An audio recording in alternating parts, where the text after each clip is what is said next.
Hey everybody, welcome back to the Tekking101 studio where we got it all. Lights! Well, we certainly have lights. Some are regular lights like a halo and other lights are blue.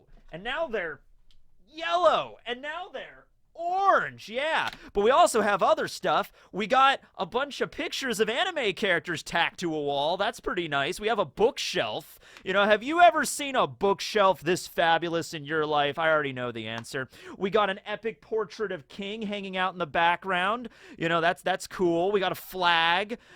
We got a plaster mold of Ichigo's hollow mask. That's really cool. And we also have I think this is Three Musketeer variant Reiju, I think. I don't know. Like, she looks cool. She's sexy. That's all that matters, right? Okay, nice. All right, and then we got a brick, which, you know, very really ties the whole room together. All right, so today, this is going to be another post-Wano video. These are always fun. I feel like just because Wano is the longest arc in One Piece, like just so far in the story, probably in the entire story altogether, I mean, I don't even really see Laugh Tale, like, that arc lasting longer than this. I know that sounds weird, considering Laugh Tale would be, like, you know, the final arc of One Piece, maybe, aside from, like, an epilogue, but still, like, Wano is, like, 130-plus chapters long. It's a very long arc. So a lot of people are talking about, like, you know, okay, what's gonna happen after Wano? Because really, like, the floodgates are gonna open. The dam is gonna burst after this, okay? Oda has been establishing a lot of stuff in Wano. Some of it kind of in the background, other of it being like, oh, the Yonko are going to be defeated, so that's going to cause a big shakeup in the way that the world in One Piece is going to be structured. Just the power structure is going to kind of fall apart.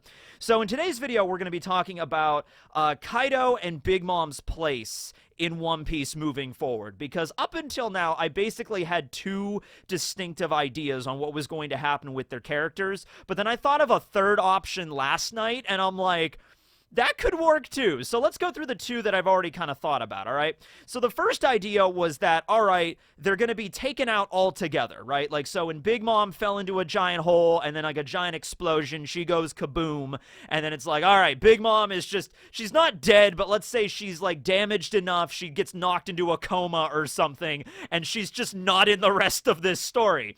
And then likewise, Luffy's fight with Kaido is just so freaking, I'm trying to think of a good adjective here, rambunctious. That's a word that probably fits here.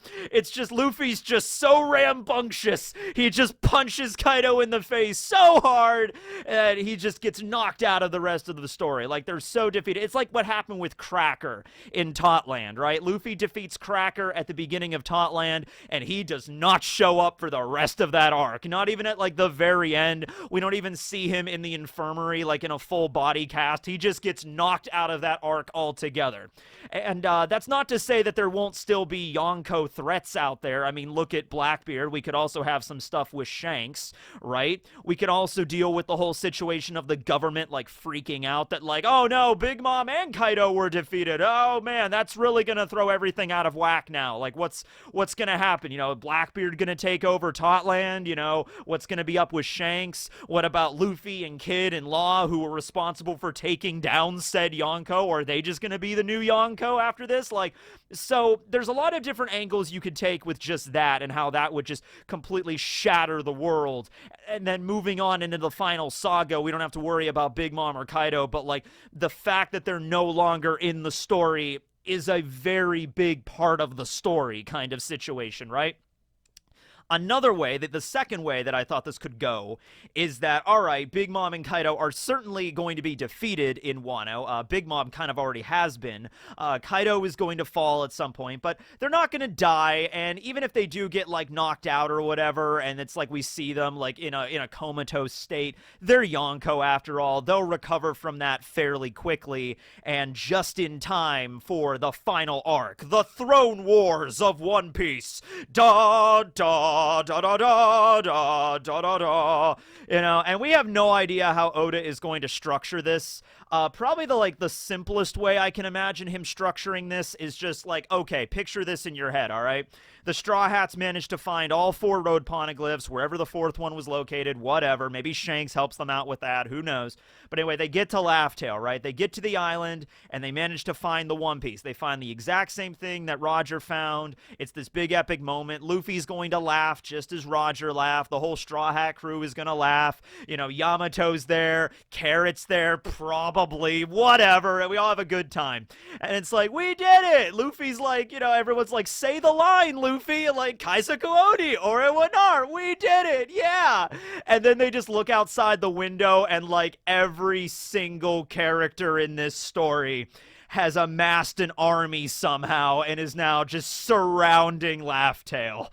You know, just even though that doesn't make any sense. I'm just painting a picture here. I'm not explaining how this is going to go, you know, step by step. But like, all right, you got the government. You got all of the cipher poles. You got, you know, Big Mom's crew, Kaido's crew, Shanks is there, Blackbeard's there. You got the warlords. Mihawk makes an appearance. Boa is there. You know, you got Gaimon. Gaimon is there in a little boat with all the animals from the East Blue. He's there. Don Krieg returns. You know, like everybody's there. And the end of One Piece is just a massive battle royale between every character that has ever had any significance in this entire manga. Dofi's back. Kuro is back. Morgan makes, you know, Luffy, I mean, Zoro, you defeated me at Shellstown, but I'm now ready to defeat all of you and take the One Piece. Like, everybody's there. It's a massive battle, and that's the end of the story, okay? Might be going a little bit too crazy with a lot of those characters, but that's one way of looking at it. Like, certainly, okay, if you want to cut out all the joke characters, like, you know, obviously, Big Mom is not going to be there, but Krieg definitely will be. No, okay. Even if you take all those characters away, the government's definitely going to play a role in this. The Marines are going to play a role in this, which means Cypher Pole's going to play a role in this as well. The Yonko are going to, as well as the Warlords. I could see the Warlords showing up. Like, in the final war of this story, I could see Mihawk rolling up to that to have a good time, and then Zoro and Mihawk, like, fight Shiryu together or some shit. Like, I could see that going down, right? So those were the two basic options. Like, either they're going to get knocked out of this story, or they're going to be, you know, defeated at Wano, but they're going to recover, and then the end of the final saga, we're going to have Big Mom and Kaido reappear again.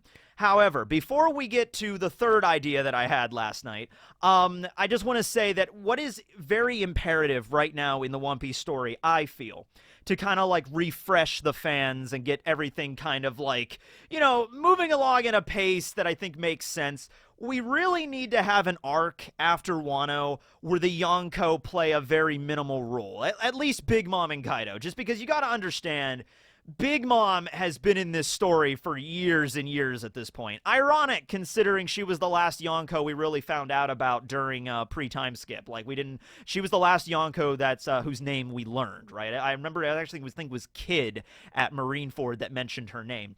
But Big Mom has been like the major threat of One Piece, you know, throughout all of Totland, and now going into Wano, where she's another threat, and then Kaido, this entire arc, which, like I said, is the longest arc in One Piece, 130 chapters. So I feel like after this, like it's over 200 chapters if you add everything together, Totland and Wano.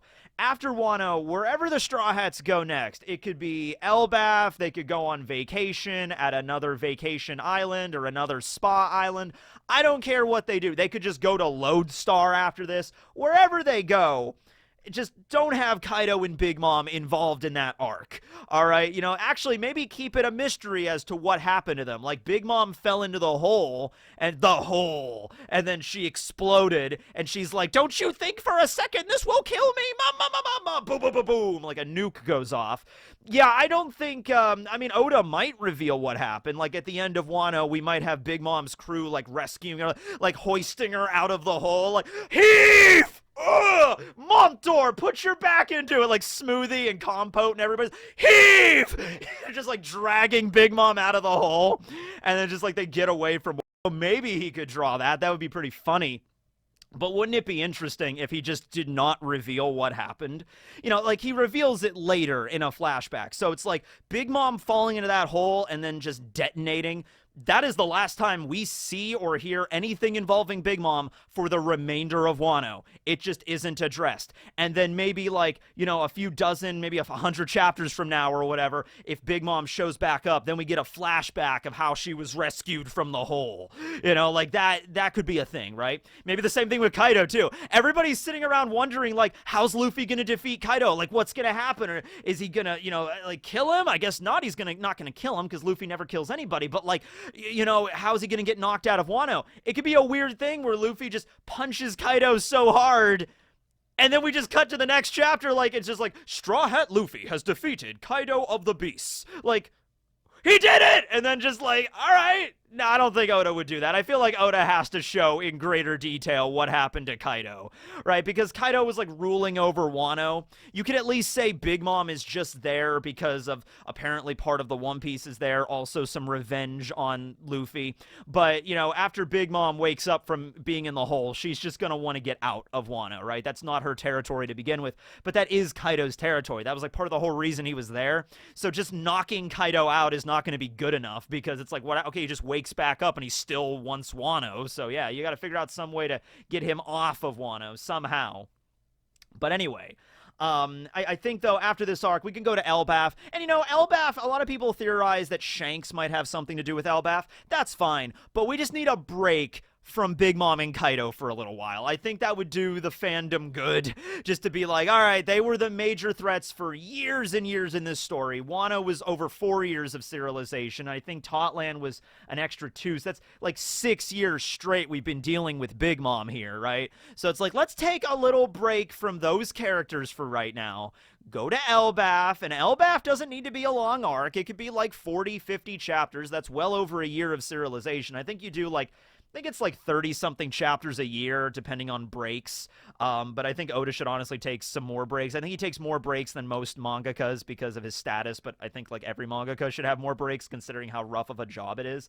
But yeah, it's like 30 chapters a year or whatever. So if we have Elbaf, like, let's say 40, 50 chapters, that's over a year of Elbaf at that point. That's pretty good. And then we can move on to like the next part of this story. Maybe it is Lodestar. They don't maybe go there. Maybe they find the road poneglyph. They get Blackbeard or Shanks involved in some way, some other characters. Maybe go back to focus on the warlords a little bit, focus on the government, focus on how everything is going to be set up. And if you want to reintroduce Big Mom and Kaido in this final war, that's fine. But just take a break for a little while. So my third idea, and this kind of goes along with one of the former ideas, but I just had this little like, okay, I was watching Resurrection F, you know, the Dragon Ball Super movie, okay? And this is where it came from, okay? So I'm assuming, you know, Big Mom and Kaido are going to get knocked out in Wano, and they're going to recover, and they're just going to be like, you know, we're going to Laugh Tale to bring the One Piece back to our countries and defeat the Straw Hats once and for all. But wouldn't it be interesting if after they were defeated at Wano, they both, like Kaido and Big Mom both, have like an epiphany of like, wow, you know, for years and years and years, we thought we were invincible. We thought we were like absolutely, you know, indestructible monsters of the new world, that we could like reign supreme. No one could ever challenge us. And maybe wouldn't it be weird if they actually had a moment where they realized, like Big Mom realizes, the reason I lost was because I grossly underestimated Law and Kid. I just assumed that they were just brats from the worst generation. They couldn't possibly hurt me. They couldn't possibly defeat me. And it was because of that hubris that kind of led ultimately to my defeat. I didn't expect them to pull out all the moves that they did. And then maybe Kaido has a similar kind of reaction to that as well. You know, although Kaido, I feel like, is not as bad as that. Like, he doesn't underestimate his opponents as much. It's like, because I feel like when he was fighting against the Scabbards, he really did feel like, all right, you're worthy of a fight. I'm not just gonna, like you are Odin's disciples. I will fight you. The Scabbards have sort of, like, earned Kaido's respect, I feel. Same thing with Luffy. But Big Mom definitely underestimated her opponents in a big way. So this is really crazy, but what if they go into, like, a Yonko training arc? Like Frieza in Resurrection F, where he's like, I was always the best of the best, but then I fought Goku, and then that kid from the future that sliced me in half. I think I need a training arc, and then he goes away and becomes Golden Frieza, which at the end of the day doesn't really do much of anything. Goku and Vegeta still kicked his ass, but like, it was cool. It was Golden Frieza, right?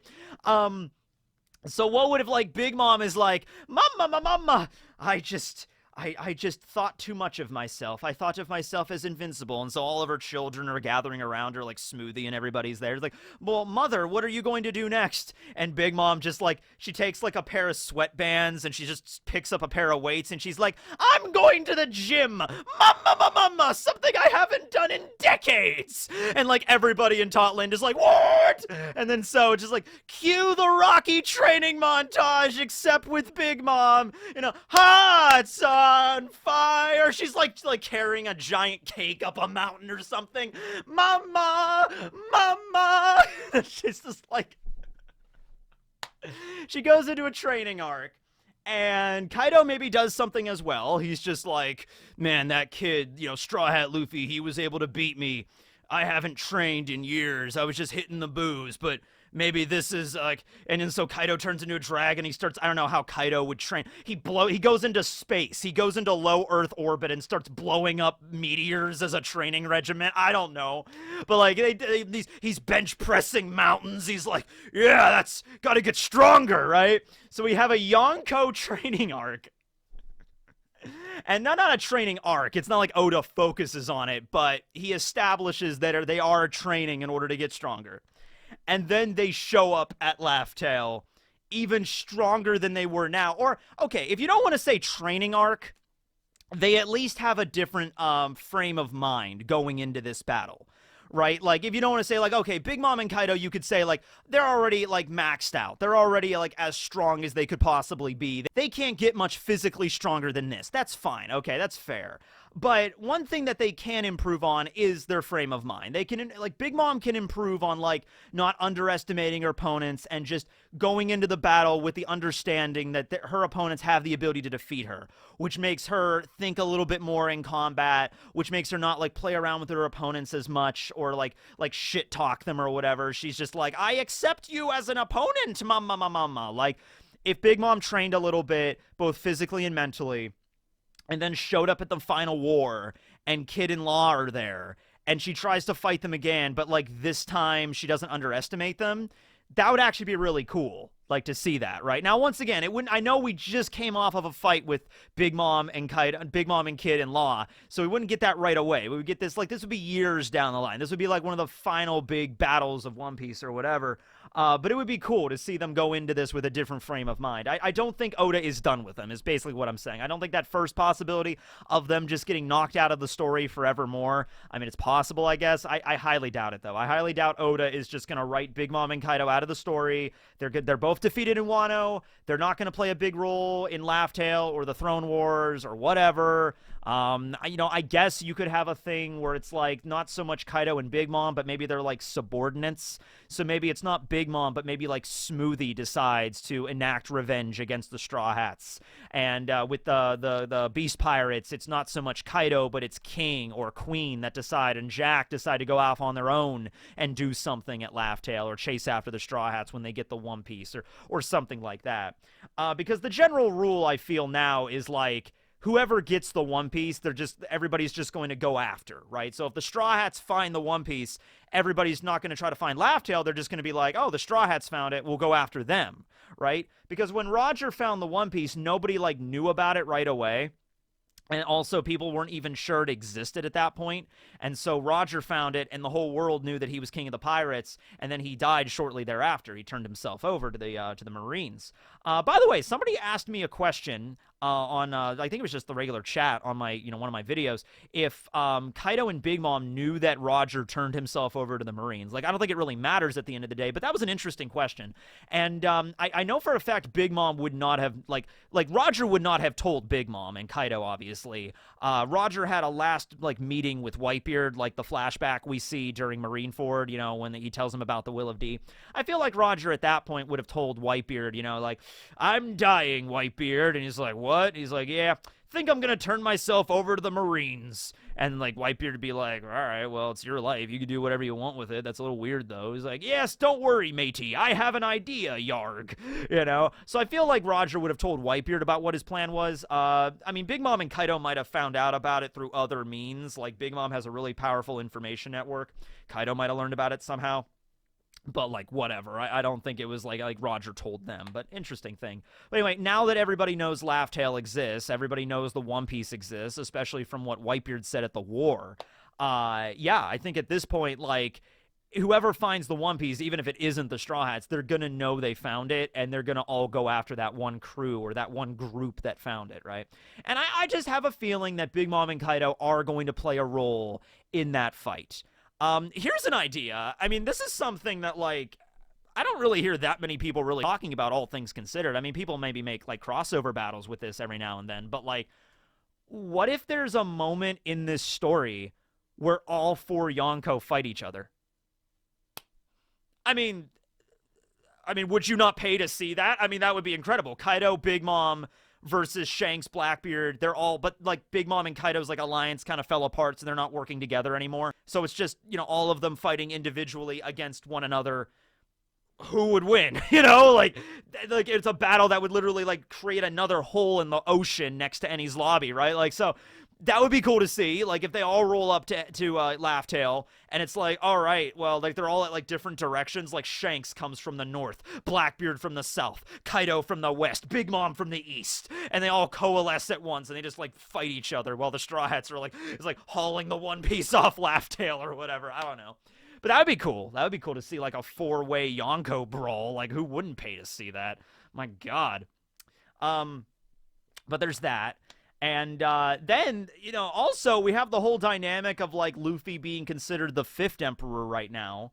And so, like, if information gets off of Wano, because that's the thing, like, you know, Wano is so isolated from the rest of the world, but the government is there right now, so maybe some spies could have seeped in, maybe Morgans is there, maybe he hired a spy or somebody that's there working undercover as part of the government, and, like, reporting back to Morgans. Morgans will figure out a way to get the story, no matter what. Some people are like, oh, well, the world isn't going to, like, Luffy's bounty isn't going to go up, and the world's not going to find out about this because Wano is so isolated, they're not going to know what happened there. Oh, no, no, no. Morgan, you are underestimating. You are grossly underestimating Big News Morgans, okay? He is Big News Morgans. He'll get the story, all right? No matter what, right? He probably already has a spy in Wano working undercover, or he maybe even allied with Blackbeard because Blackbeard has a spy in Wano purportedly. So maybe Morgans, like, is just working with Blackbeard, like, hey there, Blackbeard, you know, if you can get a spy in there, if you could just get me the story, I can help you out. And so maybe Blackbeard's like, say ha, all right, Big Bird, you got a deal.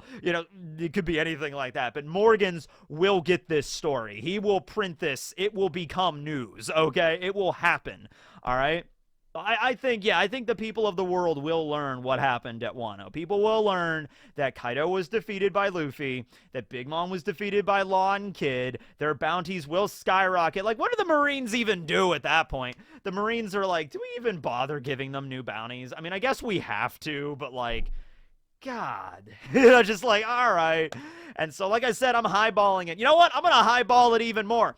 I always said Luffy's bounty is going to be over 5 billion after this. But I think I lowballed Kid and Law. I said they fought together to bring down Big Mom. So I think I said their bounties were going to be around 3 billion each because it wasn't just one of them defeating Big Mom. It's like they worked together. So, like, okay, in that respect, I think that's fair. Like, they're each going to get like a 3 billion something bounty and then together because they both took down Big Mom. But I think the world will find out about this. So just, you know, pay your mind to that and what's going to happen afterwards. Like, Luffy's just going to be like, I mean, Luffy does not really, I don't think, want to be a Yonko. He wants to be king of the pirates. He doesn't want to settle for just being an emperor. So everybody would call him an emperor. Like, Luffy is the new emperor. He took Kaido's spot. And then Luffy would just be like, I don't care. You know, it's like, I don't care. I want to be king of the pirates. I don't care about an emperor. You know, but he would be, like, straight up. Like, after this arc, he could, like, just straight up be a Yonko. He wouldn't care for it, but he would be called that. So, yeah. Anyway, that's the video. Let me know what you guys think down below on what's going to happen with Kaido and Big Mom specifically post-Wano. If they're just going to be out of the story for a while, or if they're going to come back at Laugh Tale, or if they're going to go have a training montage. Just let me know. And so let's end this out with, this might be the last Elephant Facts. Woo! Elephant Facts. I will reveal, what day is today? Today's a Saturday. Yeah, I think this is the end of the week. I'll reveal the new facts after this elephant fact, okay, for the letter F. But anyway, For this one, I just wanted to tackle some myths and things I've heard about. Not necessarily myths, but like things I've heard about elephants from when I was like a little kid.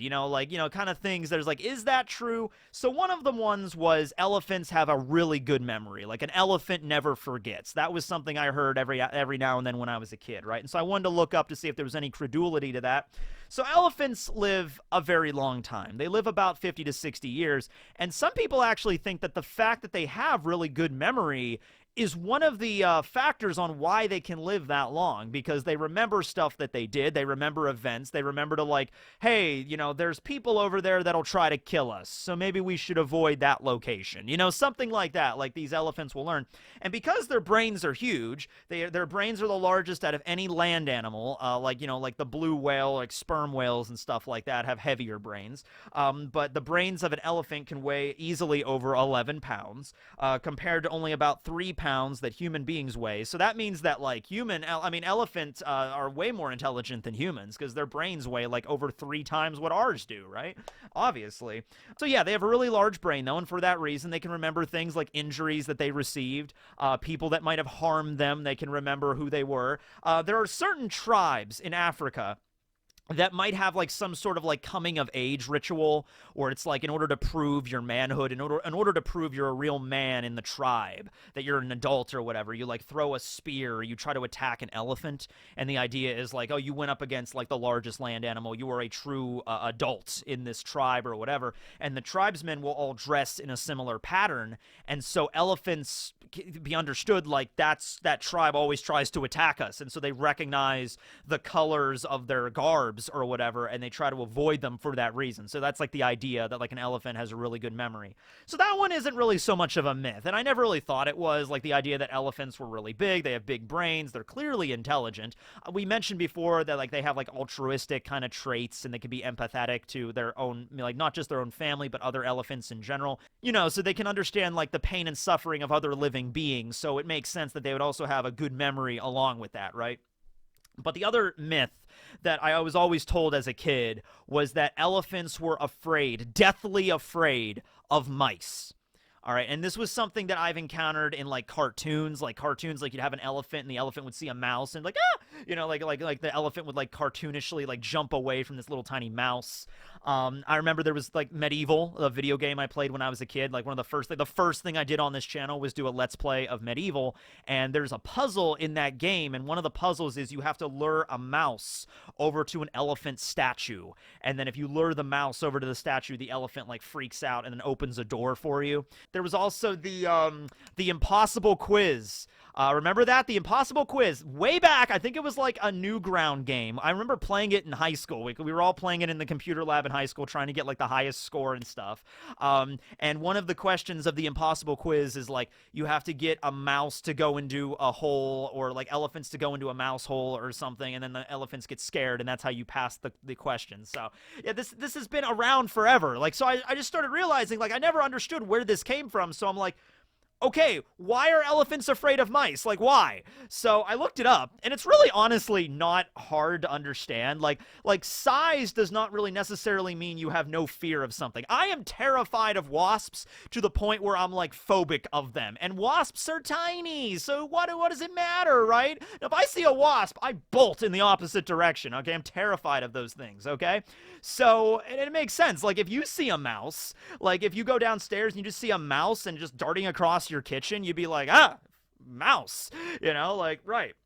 So like it makes sense. Like if you see something small out of the corner of your eye, like, and so, long story boring, that's what people think it is with elephants. Elephants don't have the best eyesight. So if an elephant is just walking around and then just this mouse or rat or whatever just darts really quick, like in front of it, obviously the mouse is way faster than the elephant, so the mouse just running by, the elephant would be like, whoa, just like freaked out by that. It doesn't have anything to do with it being a mouse. It could be anything. It could be an RC car. You can take a little RC car and drive it in front of an elephant. The elephant will probably be like spooked by it because it has really bad eyesight and something just darted right in front of it really fast. But no, this idea that elephants are afraid of mice, it's apparently old as shit. It stretches back to like the ancient Greeks Greek times, right? Which is not as ancient as you might think, because it goes Mycenaean Greece, and then there was a Dark Age, and then there was classical ancient Greece that we're all familiar with.